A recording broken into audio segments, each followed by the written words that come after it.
kind to turn and face Lieutenant Gibson and be sworn as a witness, please, sir? Do you swear or affirm that the testimony you give in this court will be the truth, the whole truth, and nothing but the truth, so help you God, or affirm? I do. Okay, you may lower your hand, maybe seated. Watch your step. Thank you. Try to put that chair as close as possible to the microphone. Yes. Got it? You want to make yourself a little more comfortable? Yeah. For the record, please state your name, spell your first and last. Report. My name is Russell Stetler, Russell Stetler. Good morning, Mr. Stetler. Good morning. Just want to start out with some general things about your qualifications. You stated your name and spelled it. Would you tell the court the last position that you held before retiring from full-time work? Yes, I was the National Mitigation Coordinator for the Federal Death Penalty Projects from 2005 to 2020. And I'm going to ask you to keep up your voice. Yep. I know we have a microphone, but we want to make sure the voice is working. And could you tell us a little bit about your educational background? Yes, graduated from college almost 60 years ago, and did some graduate work in sociology at the New School in New York. Now, Mr. Stetler, today, have you come to court today prepared to summarize the norms relating to the investigation of mitigation evidence, as well as the breadth of mitigating evidence in death penalty cases? Yes, I have. Okay. Now, let's begin by summarizing your background and qualifications. Again, you were the National Mitigation Coordinator for the Federal Death Penalty Project before you retired, is that right? That's correct. Okay. Tell us about the Federal Death Penalty Project. The Federal Defender Program, which was constituted under the Criminal Justice Act many years ago, has some resource programs specific for death penalty cases. So it has a trial project that provides assistance for people who are being prosecuted under the Federal Death Penalty Act, and then a separate habeas assistance and training project for lawyers who represent people under sentence of death in either state court or federal court with death penalty convictions. And Mr. Stetler, what were your duties and responsibilities at that position? A lot of training, a lot of consulting, advising lawyers and the mitigation specialists that work with them and experts on developing mitigation evidence in death penalty cases. How long did you do that? In that position, how long? From 2005 to 2020. I retired just as everything was shutting down for COVID at the end of March in 2020. Seems a long time ago. Before taking that position, had you held other positions that related exclusively to death penalty cases? Yes, for the 10 years prior to joining the federal program, I was the Director of Investigation and Mitigation at the New York Capitol Defender Office, which was very much like your own office. It's a predecessor of your office. And before that, for 5 years from 1990 to 95, I was the Chief Investigator of the California Appellate Project, which was a statewide resource center providing assistance to lawyers who represented death row prisoners in California. And in that time that you've been doing that work, have you published any articles? Yes. What articles have you published? I've published over a dozen law review articles and several book chapters. And what's your most recent article? Most recent one is called Mitigation That Worked, and it looks at the mitigation that was actually presented in over 500 cases that went to trial before a jury or judge where the sentencer declined to impose death sentences. And we looked at the mitigating information that was presented in those cases, analyzed them in 3 highly aggravated but easily defined categories: child victims, police officer, law enforcement victims, or multiple victim cases. And there was a previous article published in 2022 that identified all of those cases, and we had over 600 cases in the database. And people asked, some readers asked, what was the mitigation that actually was presented? So the first article was called Mitigation Works, and the second one looks at a subset of those cases where we could find the actual mitigation that was presented. So we called that Mitigation That Worked. Yeah, courts and documents. Ms. Thompson, we sent this to you. It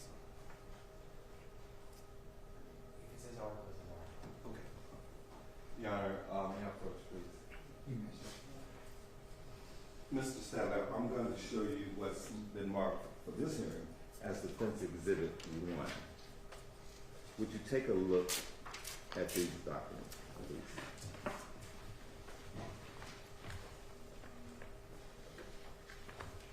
And do you recognize them? Yes, that's the article I was talking about. Your Honor, at this point, I would tender, and could you say the title of that document again, please? Yeah, the full title is Mitigation That Worked: Empirical Evidence of Why Jurors Rejected the Death Penalty in Some Highly Aggravated Capital Cases. Your Honor, at this point, I would like to tender Mr. Sadler's article as Defense Exhibit 1. 2 things, Your Honor. Mr. Sedler hasn't been qualified as an expert at this point in time, so until that point in time, his article will not be relevant to the court.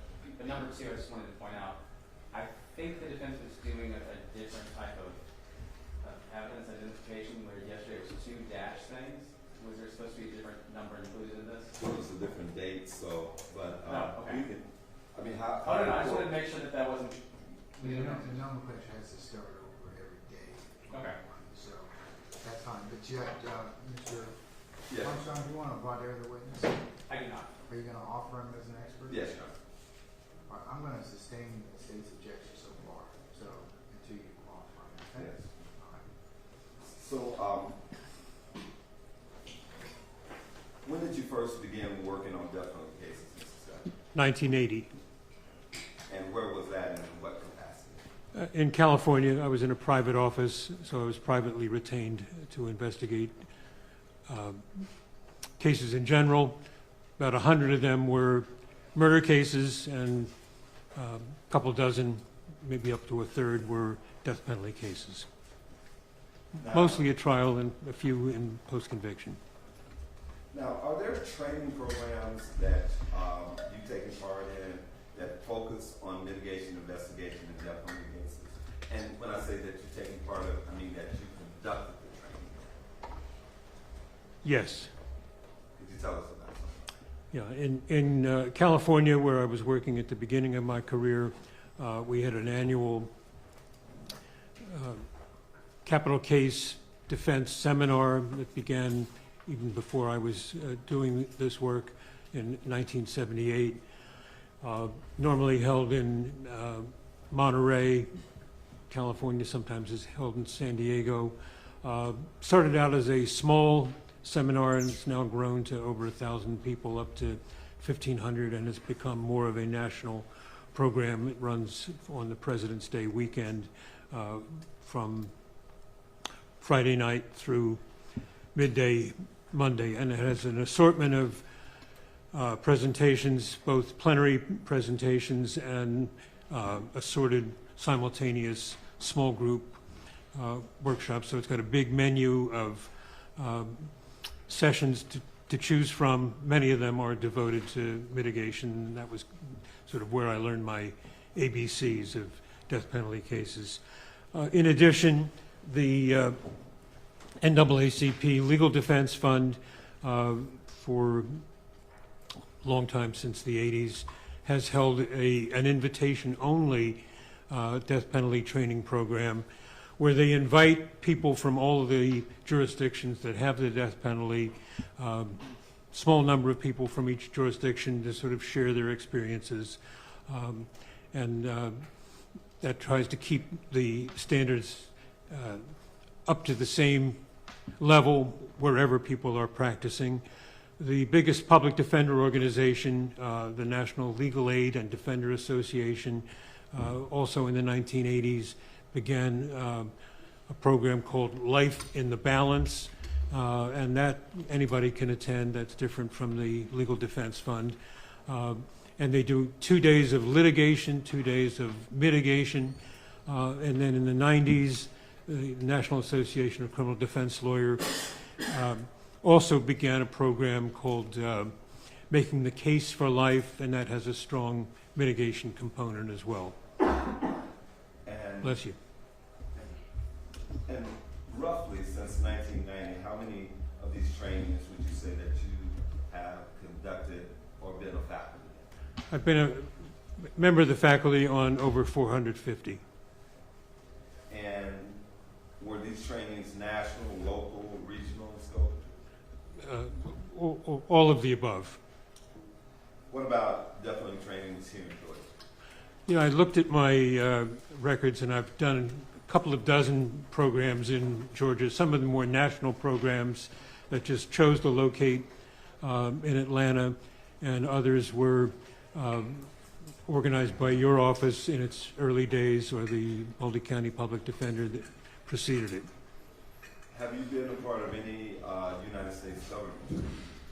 Yes, during my federal employment, many of the programs that I participated in were sponsored by the Administrative Office of the U.S. Courts, which oversees the Criminal Justice Act and the Federal Defender Program. And I also did one program for the military death penalty at the Army Trial College at what's now called Joint Base Andrews.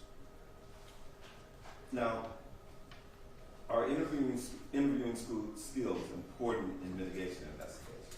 Yes, extremely important. Objection, Your Honor, he's offering an opinion, but he hasn't been offered as an expert. I stand rejected. And how many times have you testified in court about mitigation? 35 times. And have you ever testified in federal court? Yes.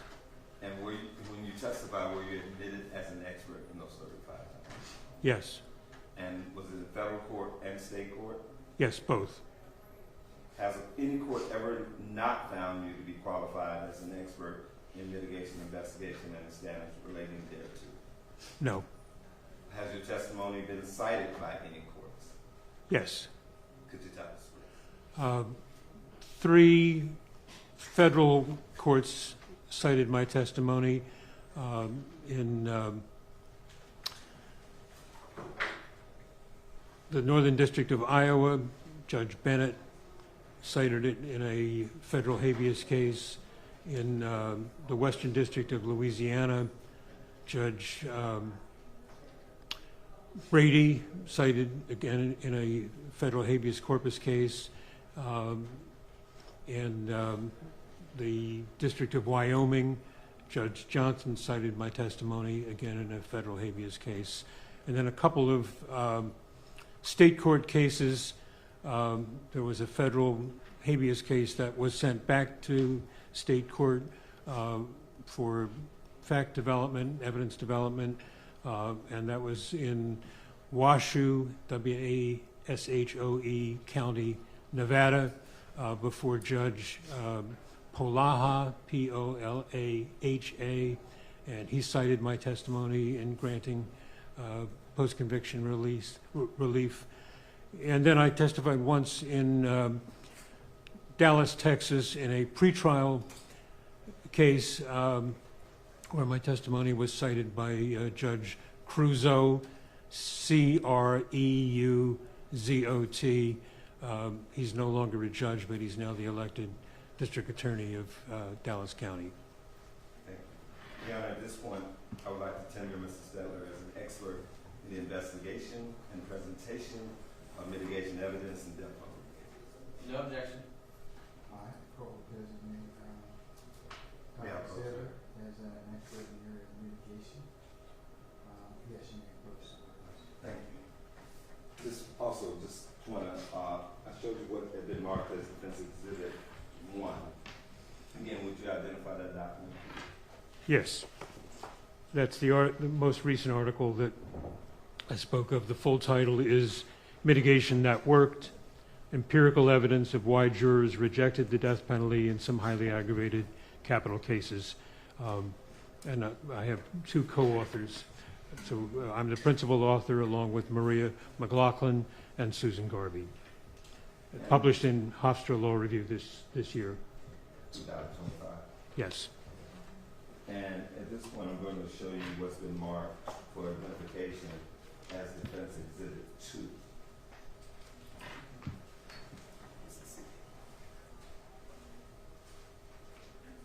Instead of what you look at that, please. Do you recognize that document? Yes. What is it? Well, it's in two parts. The first 8 pages are simply my CV as of July 2025, and there are 6 more pages that just summarize my background and qualifications. At this point, Your Honor, I would offer Defense Exhibit 1 and Defense Exhibit 2 into evidence for the purposes of this hearing. No objection. Any objection? All right, defendants 1 and 2 are admitted. Thank you, Your Honor. Mr. Stetter, what is the purpose of mitigation evidence? No, it's evidence which is developed to provide a full picture of who the defendant is, what are the influences that shaped him growing up and affect his daily life as an adult, to be presented to all the decision makers in a death penalty case, to attempt to establish empathy and kinship, to show that this person is part of the human community, and to help decision makers understand and explain what happened that resulted in the capital offense. Sir, how has the scope of mitigation evolved over the history of the modern death penalty? Well, the modern death penalty we think of as basically the last 50 years. The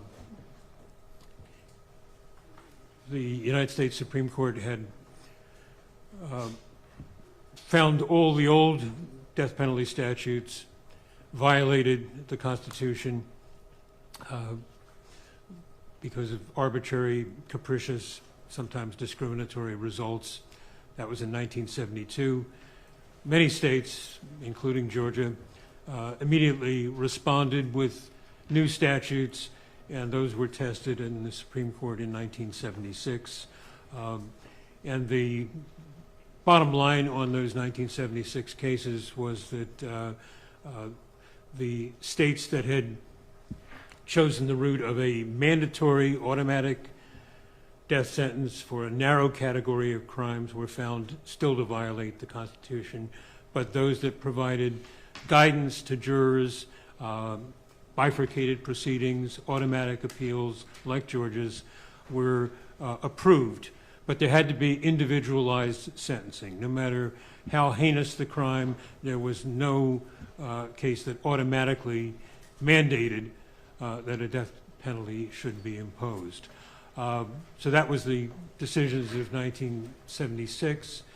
And then afterward, a series of decisions in the United States Supreme Court examined particular kinds of mitigation that were submitted and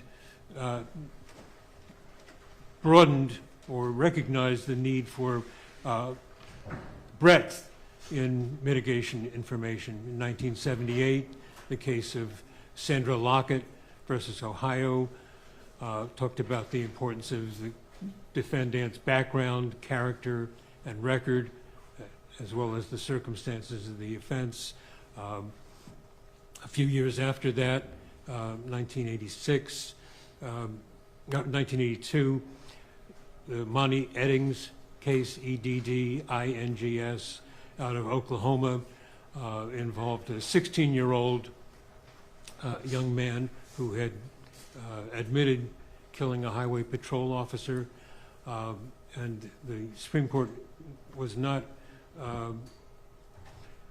creating an exemption for children facing the death penalty at that point, but they spoke eloquently about the importance of considering youth as a mitigating factor. They talked about youth as more than a chronological fact, but a time of vulnerability when people are exposed to negative influences and just don't have the brain power to resist temptations and bad influences.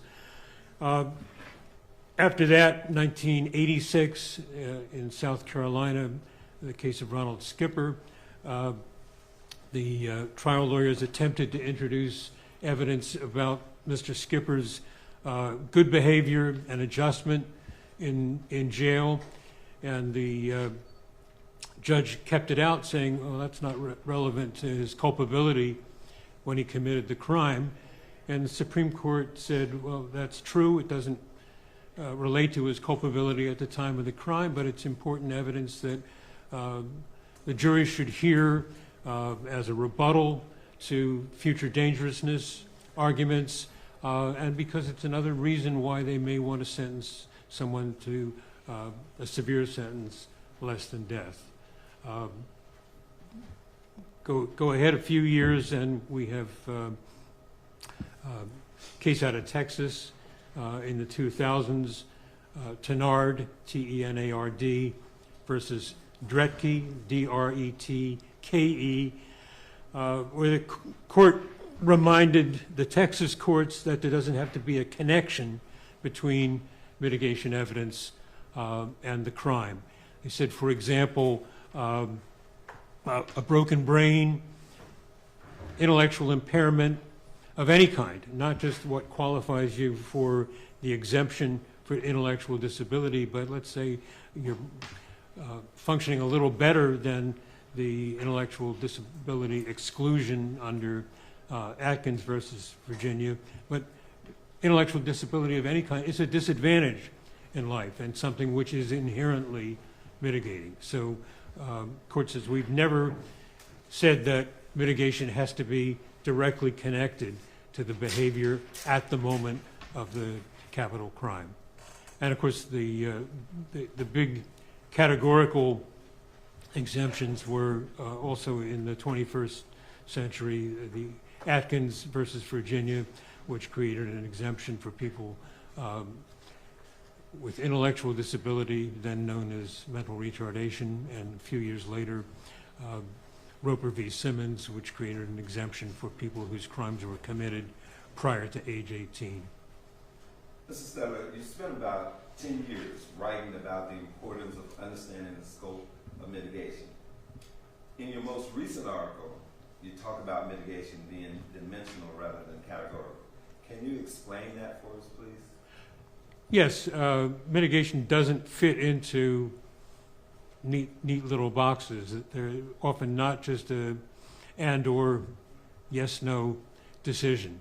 For example, I mentioned intellectual disability. Well, there are very clear criteria for what constitutes intellectual disability, but you may not meet those criteria, but your intellectual functioning may still be one standard deviation below normal, and it can therefore be considered mitigating evidence to be presented to a jury in a death penalty case, even if it hasn't excluded you as a candidate for the death penalty.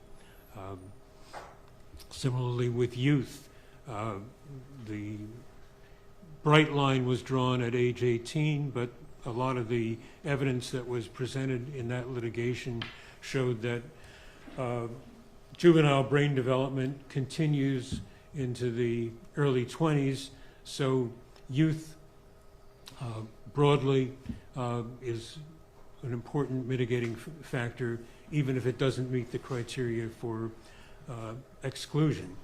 I think the analogy would be to the medical world. And sometimes there are diseases, disorders that have a clear-cut yes or no test. COVID, for example. You have a test, you either have it or you don't. But high blood pressure, there are clear criteria, just as there are for intellectual disability, but the fact that you don't meet those exact criteria doesn't mean that you're off the hook. Your blood pressure can be elevated, you still are at greater risk of heart disease and other conditions. So that dimensionality means that many of the factors that we consider in mitigation are on a spectrum rather than just in distinct specific categories. Bless you again. Thank you. Mr. Stetler, what's the purpose of developing a life story in mitigation? Well, mitigation doesn't just concern the time of the offense. It examines the whole life story of the client in the context of his, what we call social history, the community in which he was raised, the multi-generational history of what's running in his family. Again, it's a little like medicine. At my age, when I go to the doctor, they want to know, what did your parents die of? What did your grandparents die of? Because there are some vulnerabilities that are passed on. And similarly, what happened to your parents, grandparents, may show some vulnerabilities in the family, in your inherited DNA, or the patterns of behavior in that family, the intergenerational trauma and violence. So we go back a couple of generations, if we can, to develop as full a picture of how this person came to be who he is. And I'm going to use the male pronoun because 98% of the cases involve males. Now, you talk about the home environment. What's the importance of introducing information about the home environment? Well, I guess I would answer that in two different ways. One is that none of us gets to choose our parents or the home environment, the neighborhood, the community where we are raised. That's just a given. That's not a choice. And those are the primary immediate influences. I mean, it doesn't even begin at birth. It begins in the womb. What was this person exposed to? Did his mother drink or smoke or do drugs? Was there interpersonal violence that created trauma in the womb? But the mitigation investigation radiates outward to all the other influences. So it's not just what happens in the home, but in the neighborhood, in the community where somebody grew up, in the time frame, the era in which somebody came into the world.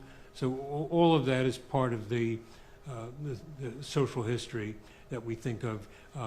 It's an ecological perspective on human development. And we didn't invent this in the world of mitigation. You can go to any of your fine local universities, and the developmental psychology programs teach the same sort of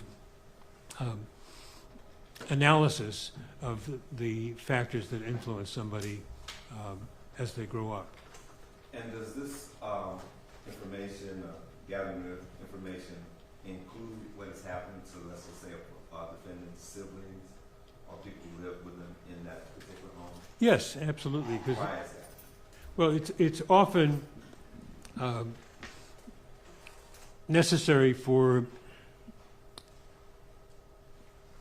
the capital defense team to address this issue because prosecutors will often point to siblings as having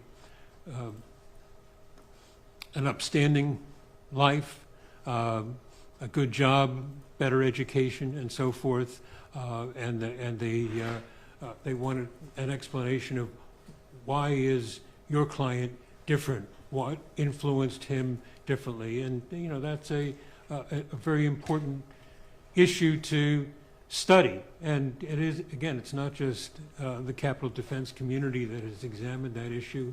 There are books written by siblings of people who have committed murder. Professor John Edgar Weidman, who went to University of Pennsylvania on a basketball scholarship, became a Rhodes Scholar, and then a well-established writer, has a younger brother who committed homicide in Pittsburgh and went to prison. And so he struggles with that in his own writing. And then his own son committed a murder as a juvenile. So people grapple with, why do some people with similar DNA, similar family backgrounds turn out differently? There's a professor at the University of California, San Francisco Medical School named Thomas Boyce, B-O-Y-C-E, who has a book called The Orchid and the Dandelion. And his metaphor there is that some of us are like dandelions. We grow up no matter where we are. Dandelions appear between the cracks in the sidewalk, and they survive into the world and flourish. Others are more vulnerable. And he wrote this book, I think, in part because of the experiences within his own family, where he had a sister who took her own life, and he was kind of grappling with that problem. Why do we turn out differently if we have very similar background environment, some of the same DNA? So I think those differences are kind of common sense issues that need to be addressed when you're telling the story of any individual's life. And what are the tangible records that need to be collected to support a client's life story? Well, anything that's got your client's name on it, and beyond that, whatever records you can get on the family members, caretakers, because sometimes the records of siblings, parents are just as important as the records of the client. They're going to identify things that the client doesn't remember, the parents don't remember. No amount of interviewing is going to elicit the information.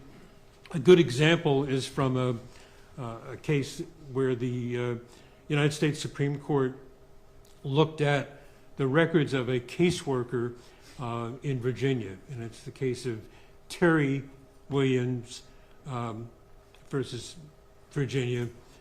The year is 2000. I don't have the site in my head, but the caseworker's report was so vivid that the Supreme Court dropped it into a footnote, quoted it verbatim, and I don't have it memorized, but it's the impression of the caseworker who goes in and says, the home was a complete mess. People had bowel movements on the floor. There were puddles of urine, dirty dishes scattered in the kitchen. The children, including Terry Williams, didn't have any clothes on. The parents were too drunk to dress them when the caseworker found the clothes, and the children had to be taken to the hospital because they were under the influence of whiskey. These are small children. These are not 17-year-olds. These are, young kids. And that's an example to me that shows no matter how skilled you are at interviewing, you would not get that story from interviewing the client, interviewing the parents. Parents may give you a vague recollection of a time when neighbors complained about something and the police came and they were arrested and the kids were taken to the hospital, but they're not going to tell you there was feces on the floor, urine on the floor, and so forth. So the records give you a fuller picture. They identify people that the client doesn't even know exist, like that anonymous caseworker who wrote that report.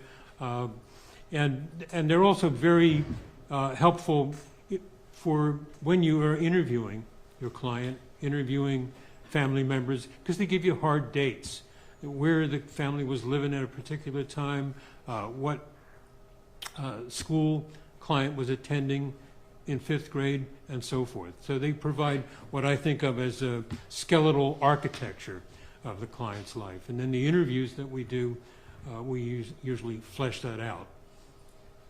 Question. Earlier you talked about how, going to the doctor, doctor asks you like about your physical family history going back generations. And you said that's important in terms of mitigation. Why are the previous generations, and is there a limit in terms of the generations that you go back to? Well, the practical limit is it's often difficult to go beyond 3 generations, but just as some vulnerabilities medically, physically run in families, so they also run in families for mental health conditions. This is a brand new field. It didn't exist when I went to college. We know much more about the heritability of schizophrenia, for example. There's a study in Denmark of twins who are separated at birth and raised in different families. And the individuals who have no schizophrenia in the family, no schizophrenia in the adoptive family, the family environment, about 1% manifest schizophrenia later in life. But those that have the biological vulnerability, 9 times greater likelihood of schizophrenia. So again, it doesn't mean there's an automatic connection. Your mother had schizophrenia, therefore you're going to have it. But when you can see that a first-degree relative had a mental disorder, many of them have this strong heritable component. There's a researcher at Johns Hopkins who has written a number of books about mood disorders. And she's a brilliant writer, MacArthur Genius Grant recipient, but she also knows that we take in information visually. So she has family trees in her book. She has a book on mental conditions, mood disorders among famous cultural figures. So she has a genogram, a family tree of the Ernest Hemingway family. And everybody knows that Ernest Hemingway took his own life with a shotgun. But the family tree shows that his sister Ursula, their brother Lester, Leicester, and their father Clarence, all committed suicide. So when you have that kind of biological lineage, that's important for any experts that you consult to know. You want to give them that information when they're starting out. Let's talk about environments. Is home the only environment that matters in telling the life story of a client? No, not at all. I mean, when I worked in California, we had people who came from very loving families but had other factors that influenced their childhood because of the gang violence that was occurring on the streets of South Central Los Angeles, for example. So even though they had intact families, loving parents, to get to school, they had to negotiate a special route to avoid gang warfare. And on top of all of those sorts of influences, we now have everything that comes with the negative influences of the internet. Kids that spend more and more time in front of the screen, and it's very hard to monitor that. It's hard to regulate it. and we're only beginning to understand how that affects some particular individual's development. Have you ever heard the term abuse excuse? Oh, heard it for a long time. It comes from a book by Professor Alan Dershowitz, Dershowitz, at Harvard Law. It's I don't even remember the full title, but it's disparaging the use of abuse as an excuse for crime. And that's not the case in mitigation. Mitigation never excuses what somebody did. It's just a reason why the punishment may be diminished. And would you say that there are layers to this issue of abuse and the impact of abuse? Definitely. And so let's talk about also poverty. What are some of the layers of poverty that make up the mitigation life story? Well, again, almost all of the people who face death penalty prosecutions can't afford to hire lawyers.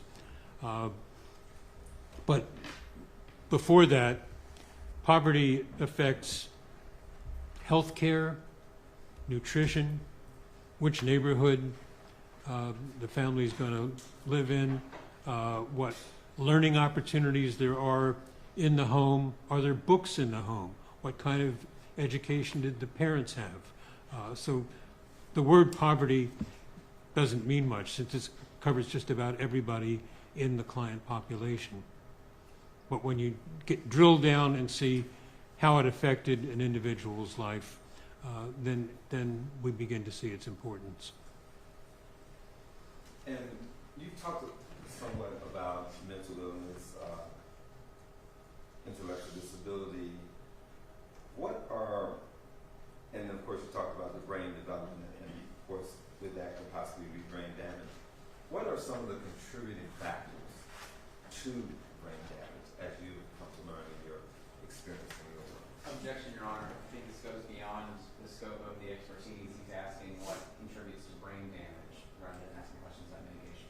All right, I'll rephrase it. In your work, have you found out what could be a factor, a contributing factor to brain damage? You're right, Jack. I believe that's the same question. In your work, what have you seen in terms of your work, in terms of how it relates to brain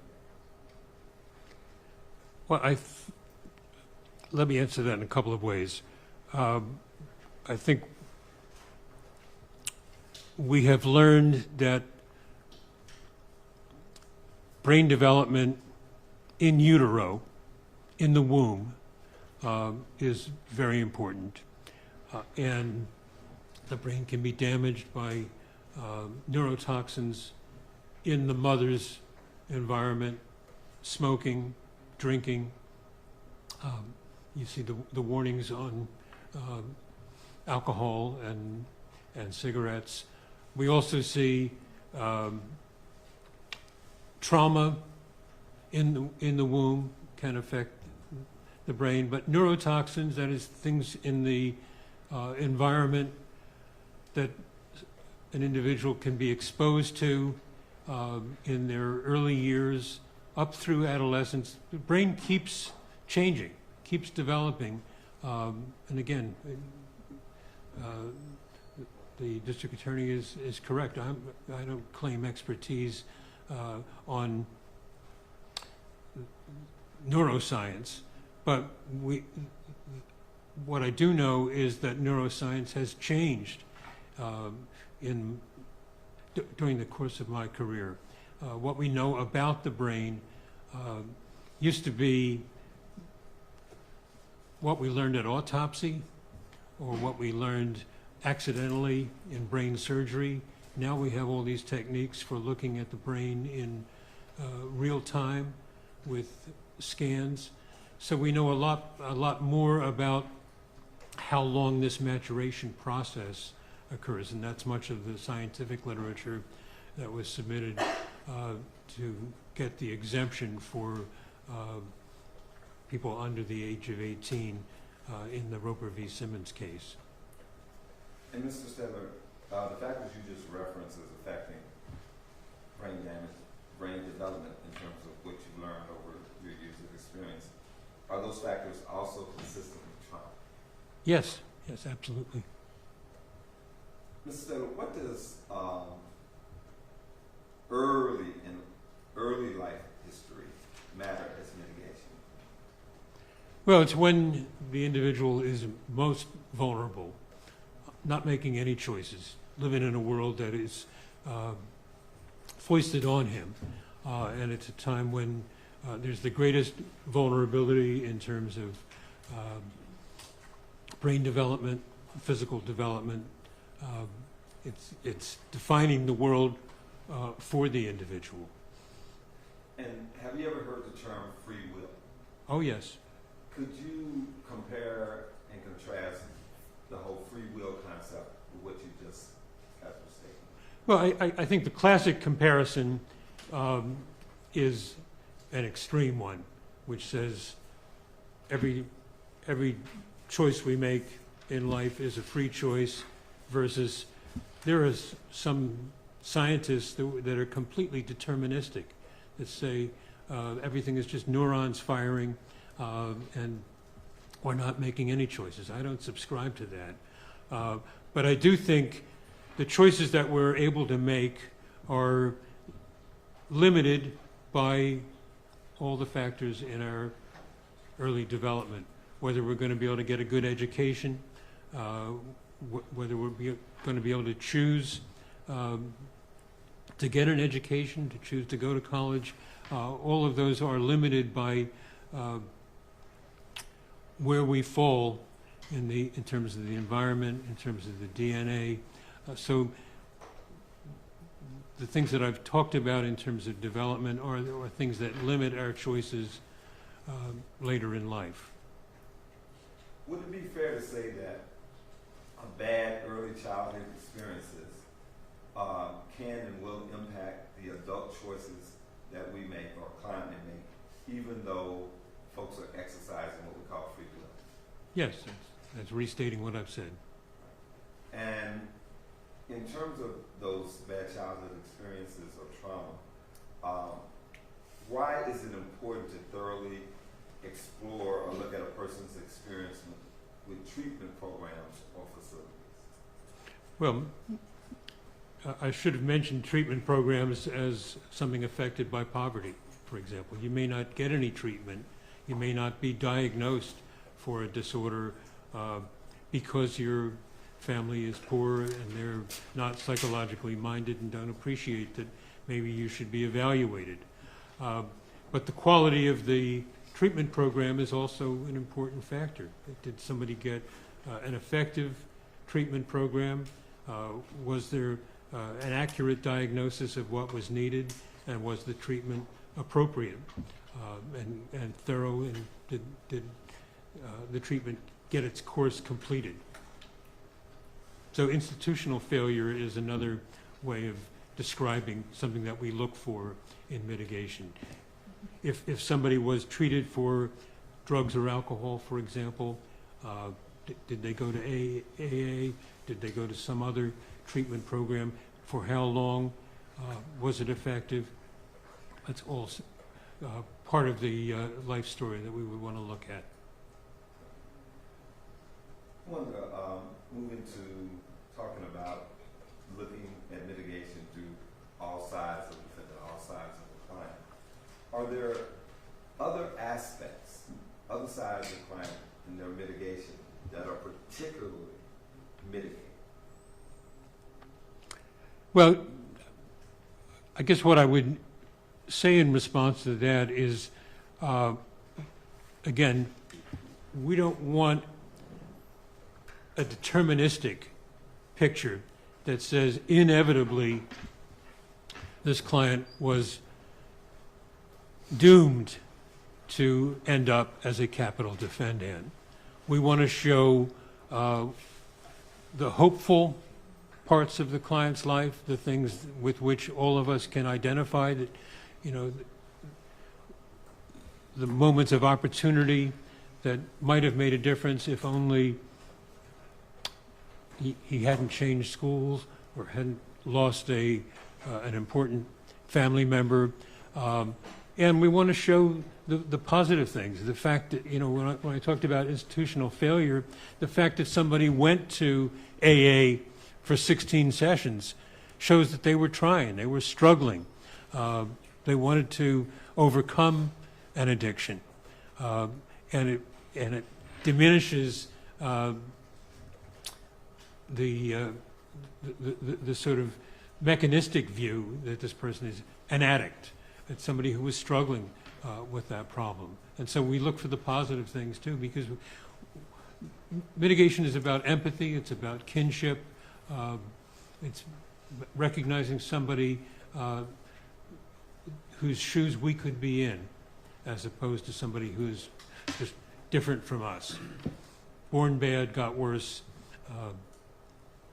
did nothing good. Mr. W., you had mentioned brain damage, intellectual disability, mental illness. I want to ask a little bit about that in terms of those particular areas, especially in terms of adaptive functioning. In a case that involves intellectual disabilities, could you talk about the interrelatedness of the mitigation and what we call the adaptive functioning? Well, the investigation of adaptive functioning is really very, very similar to the investigation we're doing generally in mitigation.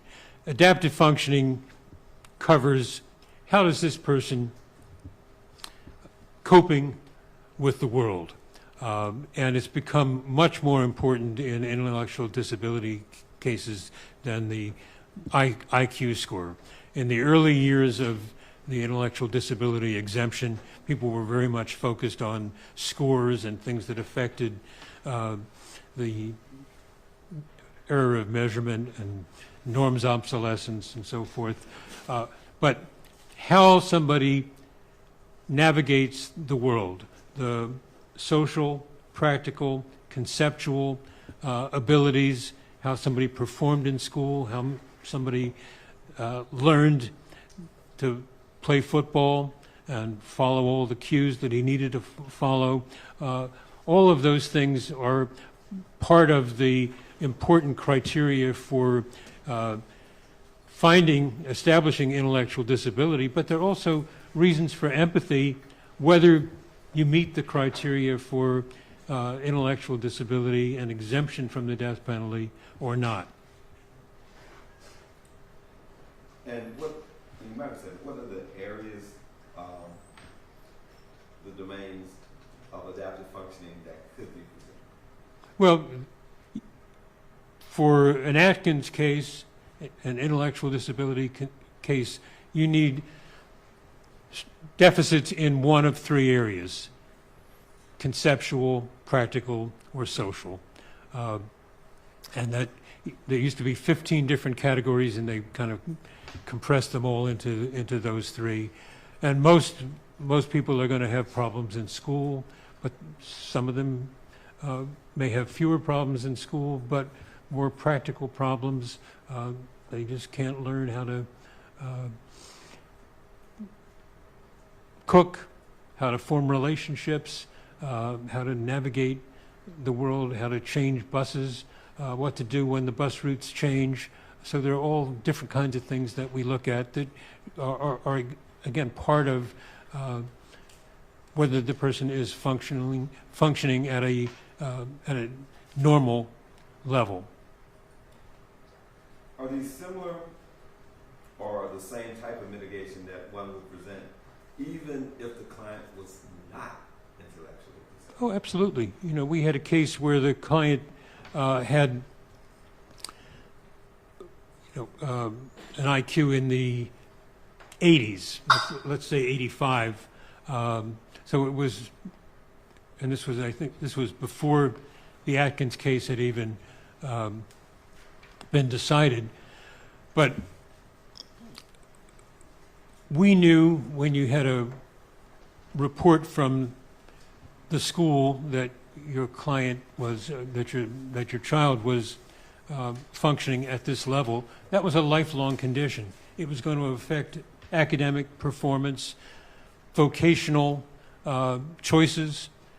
Again, you know, that word choice, free will. He couldn't just go out there and apply for any job. His employment options were limited. So we had a school psychologist testify about what an IQ of 85 meant, one standard deviation below the norm. She was an excellent witness because she was used to communicating with parents, explaining what that deficit meant. And then he dropped out of school, went to a vocational counselor who took him to a rote employment job eventually because he wanted to get a job, wanted to work, did some training for restaurant work where they literally had placemats with outlines of the knives, forks, and spoons. So, you know, if you want to set the table, this is where the knife goes, this is where the spoon goes, this is where the plate goes. This young man also wanted to join the Navy, as his father had, and could not pass the screening exam. So the naval recruiter liked him, gave him study guides, and I think, you know, a powerful fact in this case was the jury understood, gosh, if only this young man had been a little smarter, a little bit more capable, and had joined the Navy, he'd have been off on a ship and wouldn't have been exposed to these influences on the street, wouldn't have been a suspect in this case.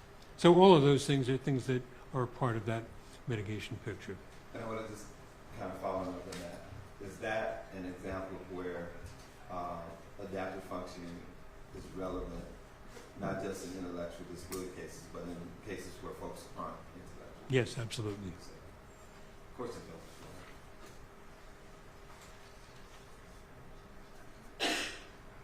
Final question, Mr. Seven. Just for the court, how would you sum up what jurors need to know about mitigation? Well, I think jurors have an awesome responsibility in death penalty cases, no question. Hardest decision a juror has to make. I mean, they're not involved in sentencing decisions in other kinds of cases. And so I think the importance of mitigation is not just for whether the individual gets the appropriate, effective representation that lawyers are trying to provide and that they should provide, but also gives jurors and judges the full picture of who the client is so that their sentencing determinations can take a view of all the relevant evidence and reach reliable outcomes. Yeah, at this point I have finished my direct. I just asked if we could take a 5-minute comfort break before the state goes their vote. I would agree. Okay, all right, we'll be in recess 5 minutes. Thank you.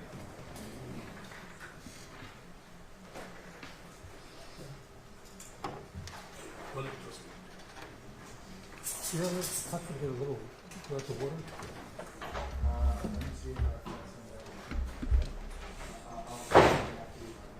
How long you taking, Judge? How long you taking? 5?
Yeah, the judge is getting it. Yeah.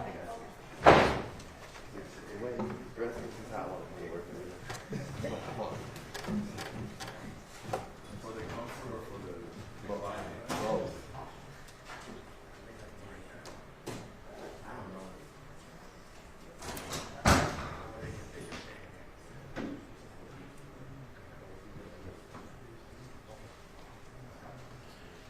Well, we didn't have any bottle ones. Just a nice filter system. As long as it's H2O, It is fresh. I'm not arguing. Thank you so much.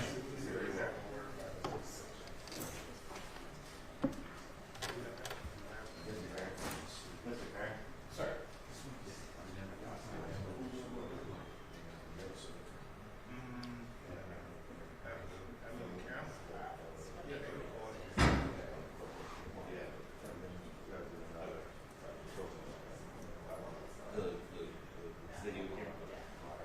All right, I'll let Judge know. Thanks. Thank you. Before I brought it up, I wanted to make sure I wasn't lying.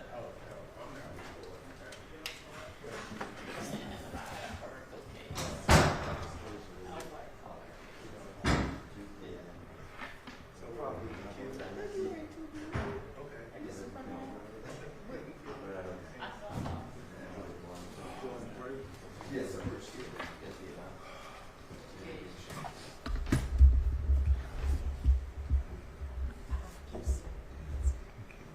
Doug, you went from California to New York to Back to him. Atlanta. Yeah. Okay. Cameraman, Yeah. your camera still live?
Good morning. I don't have many questions for you. Counsel, counsel, Hold on, wait I for gotta wait. I apologize. I gotta wait, okay?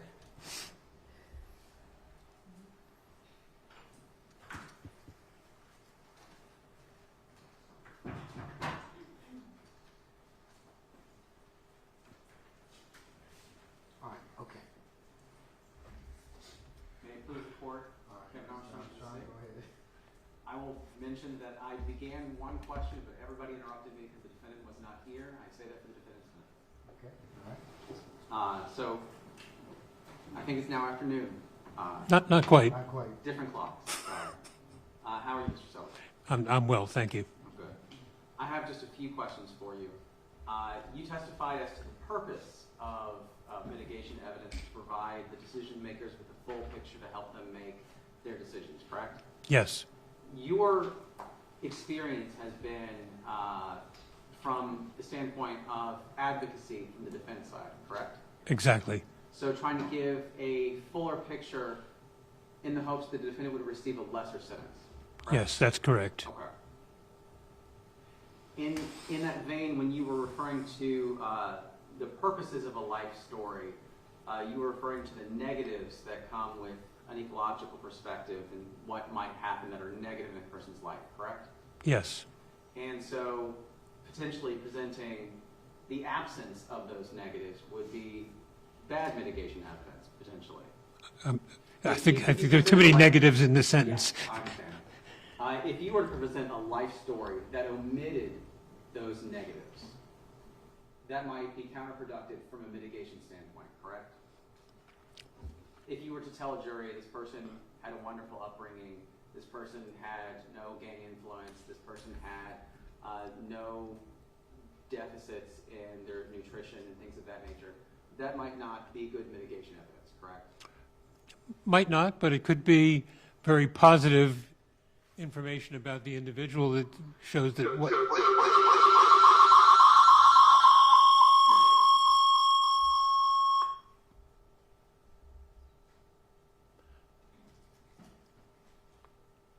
push back.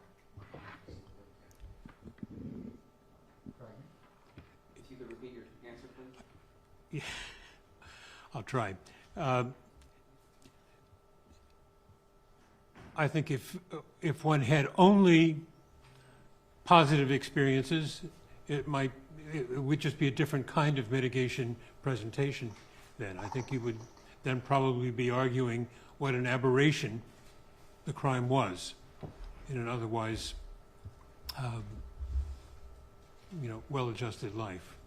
But one of the cliches of mitigation is that everyone is more than the worst thing that they've done. When you were testifying about intellectual disabilities and you described categories relating to Adkins, the decision, and you said it had gone down from 15 to 3. Could you repeat those 3 categories for me because I didn't get them down? Conceptual, practical, and social.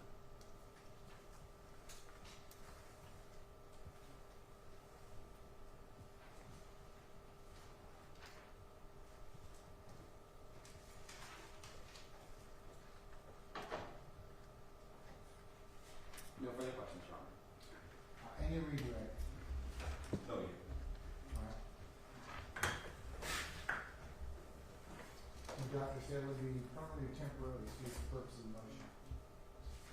Permanently. All right, Dr. Sadler, I'm gonna, Excuse me, Mr. Stettler, thank you. Mr. Sadler, I'll excuse you for the purposes of this particular hearing, and, thank you for your patience with us, okay? Thank you very much, Your Honor. Thank you.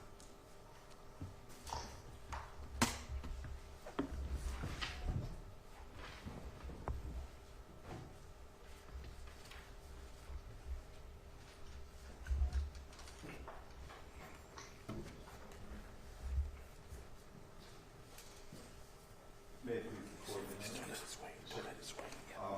Here arguing on behalf of Mr. Long, motion number 41, a motion to ensure the mitigating circumstances are properly weighed. The court has heard from our expert, Mr. Russell Stettler, about why it is important that mitigating circumstances are properly weighed by the jury and are properly presented.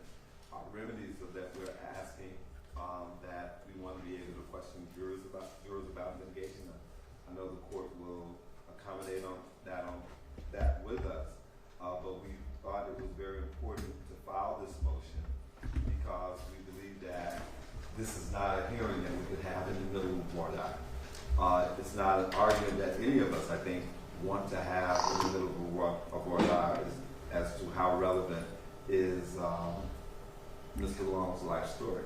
How relevant is it that we want to present or ask jurors about family history, social, mental, emotional, physical. So that is why we've done this, and so we want to also ask as a remedy that at the appropriate time that we be able to propose and submit an instruction that speaks to making sure that the mitigating circumstances are properly laid. All right, sir. Mr. Armstrong? Yes, Your Honor. So there will be some agreement. There's also some disagreement with motion 41. As I've laid out in the response, there are things about which the state has no qualm, such as the court providing, say, the appropriate pattern instruction on mitigation, and making sure that the jury is properly qualified and follow the court's instructions on mitigation. There are other issues, such as Ellington factors, that if the defense raises, we will consider on a specific basis. And Ellington factors are considered critical facts that the jury can be voir dire on that are something like child killer or cop killer, things like that, that Ellington identified as having a phrase for it. If there's such a fact such as that, then that'd be something to be appropriate for voir dire. However, the defendant, if they're asking to ask specific questions about mitigation, such as how would this juror be receptive to specific types of things, such as family history or emotional physical evidence, and asking them questions like that and how it would affect them, then that is something that requires the potential jury person to prejudge the case, and those questions are forbidden under Georgia law. And Willis versus State, which we cited yesterday for a different purpose, is one of the most recent iterations of that rule, where you can't ask questions similar to that. And so, to the extent that they're asking to ask specific questions about mitigation evidence that they intend to raise and specific types of mitigation evidence to see which jurors are more likely to go along with them or not, those are questions that prejudge the case. And so the state would object to those, but we won't know what they are exactly referring to until we get there. I will point out to the court that the regular pattern instruction on mitigation, similar with Georgia law, does not define mitigation, and that is to the defendant's benefit. As cases have determined for a long period of time that mitigation evidence is undefined under Georgia law, so that it is more permissive for the type of evidence that the defendant can present at mitigation. And so jury instructions, obviously we can't predetermine whether we agree or disagree with the jury instruction that the defense has not requested. We're not asking that they be prevented from presenting the court with a jury instruction that they submit, because that's something that we do in the regular course of business, both defense and state. We submit proposed jury instructions to the court. However, things that seek to define mitigation evidence would actually run counter to Georgia law, which allows there to be no definition of mitigation other than its normal definition. But again, questions that seek to find out how jurors are receptive to different types of mitigation evidence are questions that would prejudge the case and should not be allowed if they are requested at the time of trial. But we have nothing specific to deal with today. There are no specific questions propounded to the court. There's no specific instructions presented to the court. So I would suggest that the court, if you rule on it in a substantive way, rule in a sense that the court will be receptive to hearing instructions into what particular types of questions the defense wants to ask, but not predetermining that something will be approved that hasn't been presented to the court yet. In terms of this particular issue,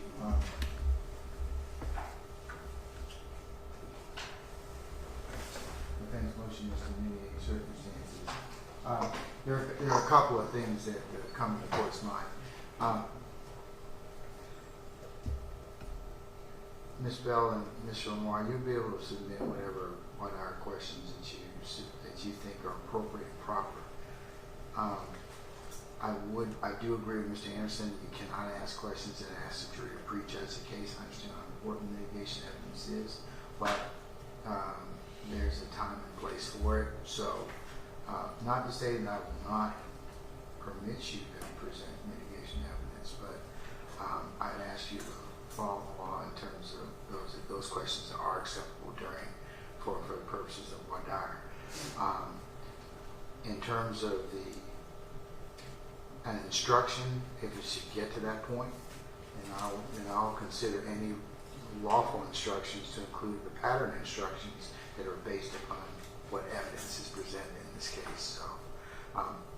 So what I'm going to say is I can't really rule on it at this point in time because I don't have anything specific to look at, either in terms of questions or in terms of jury instructions. So I'll defer ruling until such time as I have questions propounded to me. But just generally as mitigation circumstances, I don't believe that you'll be able to get into the jury during voir dire itself unless they are asked in terms of, as Mr. Anderson pointed out, critical facts. So that's distinguishable between and other case law which is distinguishable. So like I said, without anything specific, I'm at a loss to rule with some particularity. Okay. Yes, Your Honor, and I'd just like to respond both to Mr. Armstrong and to the court. That is always where the kind of rubber meets the road in terms of what we see as possibly prejudging cases. But I would say to the court and to the state that to make sure that mitigation receives its proper due, you have to have jurors that are willing to hear. And I will use an example. I know the court says we don't have anything, but let's just talk about mental illness, right? Asking a juror what they think about mental illness is not shocking your mitigation. It's not shocking or asking them to prejudge, because if mental illness, let's just say it's a defense, or it's going to be, and it will be presented possibly in penalty phase. That is not asking them to prejudge the case. That is an element of the case, element of mitigation that when we ask them the three questions, the questions about will they consider life with, will they consider life without, will they consider death, they have to take into account all of that. So a lot of times in the cases I've done, that's where the argument falls. You're asking them about mental illness, you're shocking your mental illness. No, that is part of it. So if you decide to present that as part of your case in chief, well, and you can certainly, the law presupposes that you're not required to present anything. However, it's a very fine line about what you can get into in terms of asking the jurors about specific things to prejudge the case. So take a look at that case law again, because I am.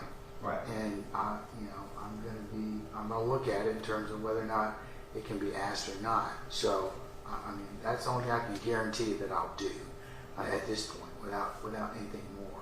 Right, and I just want to say to the court, I clearly understand what you're saying, but I ask the court to also consider that jurors have to be able to consider mitigation evidence. And if a juror cannot consider mitigation evidence, if a juror says, forget that mental illness stuff, that's just, y'all gonna put the doctors on and stuff like that. We need to know that. We can't wait until they're in deliberation and then we find out jurors said, man, I don't believe in that mental illness stuff. We need to hear that beforehand, so at least I have a chance, or the state has a chance to strike that person. But I understand what the court is saying, but I just use that as an example of many times the back and forth between the state and the defense in these cases. Well, you submit the question, Yes. and then I'll take a look at them, and based upon what is case law and other arguments, I'll rule accordingly. But I understand that there's a fine line between you're not required to present anything.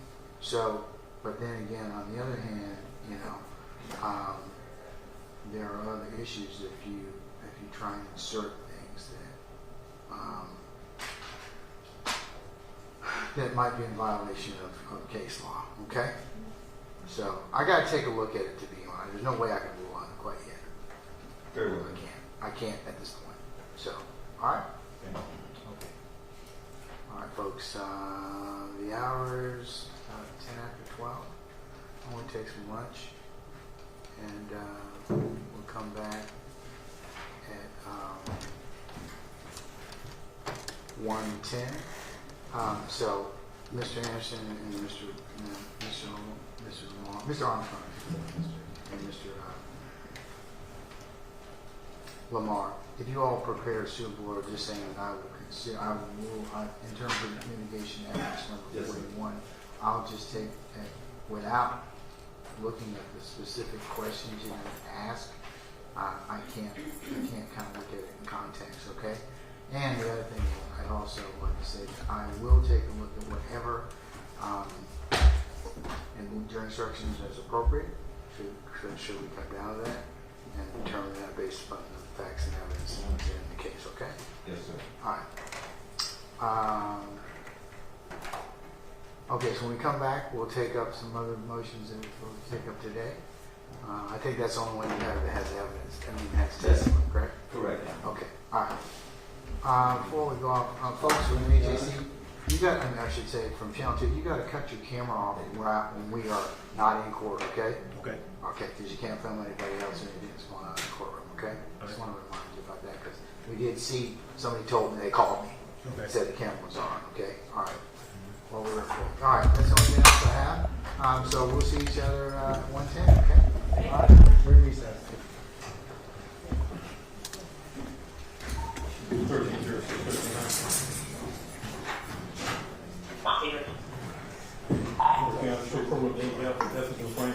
Can be recessed to 13, 10 hours, 13, 10 hours. Courtroom can be locked and secured, detention area not clear. Should be in 27.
Everybody, we recessed at 1:10. I'm gonna lock the doors.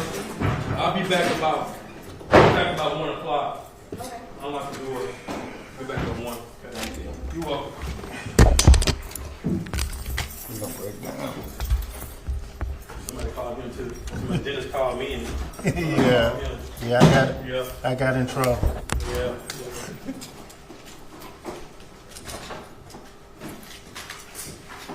He said that's fine. We'll break it down.